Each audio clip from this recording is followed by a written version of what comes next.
નમસ્તે મિત્રો, બ્લેસ એકેડેમીમાં આપનું સ્વાગત છે.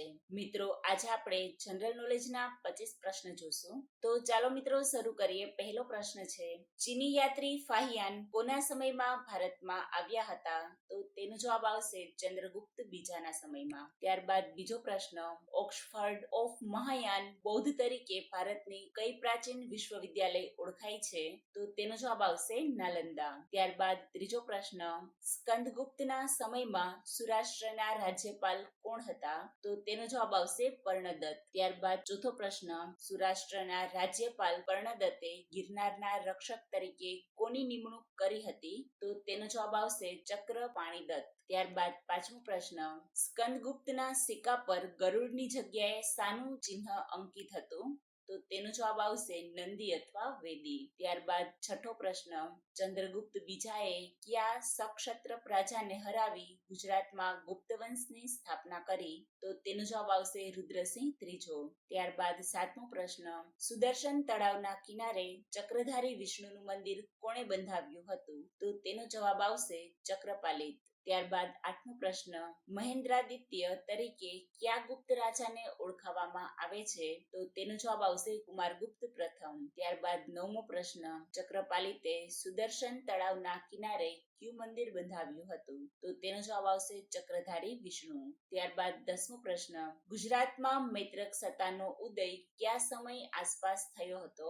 તો તેનો જવાબ આવશે ઈસવીસન 470. ત્યારબાદ 11મો પ્રશ્ન, કયા રાજાના સમયમાં નંદી કે વેદીના ચિહ્નોવાળા સિક્કા જોવામાં આવે છે? તો તેનો જવાબ આવશે સ્કંદગુપ્ત. ત્યારબાદ 12મો પ્રશ્ન, ગુપ્ત રાજાઓ કયા ધર્મના અનુયાયી હતા? તો તેનો જવાબ આવશે વૈષ્ણવ. ત્યારબાદ 13મો પ્રશ્ન, ગુપ્તકાળ દરમિયાન ગુજરાતમાં કયા સંપ્રદાયનો વિકાસ થયો હતો? તો તેનો જવાબ આવશે વૈષ્ણવ. ત્યારબાદ 14મો પ્રશ્ન, ફાહિયાન દ્વારા કયો ગ્રંથ લખવામાં આવ્યો હતો?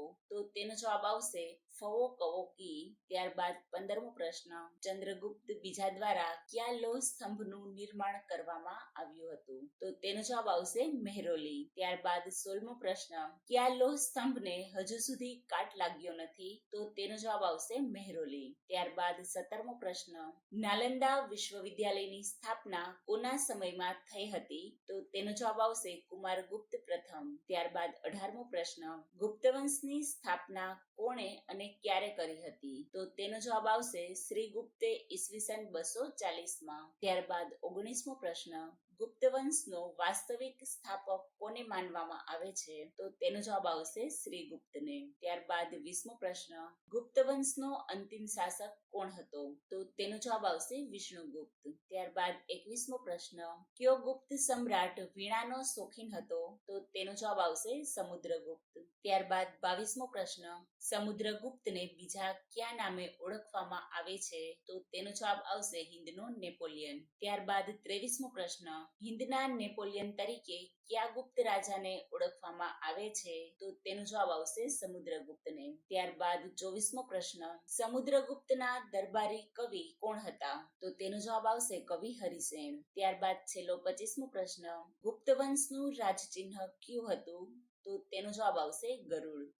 તો મિત્રો, આ હતા જનરલ નોલેજના પ્રશ્નો. હું આશા રાખું છું કે તમને અમારો વિડીયો ગમ્યો હશે. જો તમને અમારો વિડીયો ગમ્યો હોય તો વિડીયોને લાઈક કરો, મિત્રો સાથે શેર કરો અને અમારી ચેનલને સબસ્ક્રાઇબ કરો અને બેલ આઇકન ઉપર ક્લિક કરો, જેથી અમારા આવનારા નવા વિડીયોની નોટિફિકેશન તમને મળતી રહે. તો મળીશું નવા વિડીયોમાં. જય હિન્દ, જય ભારત.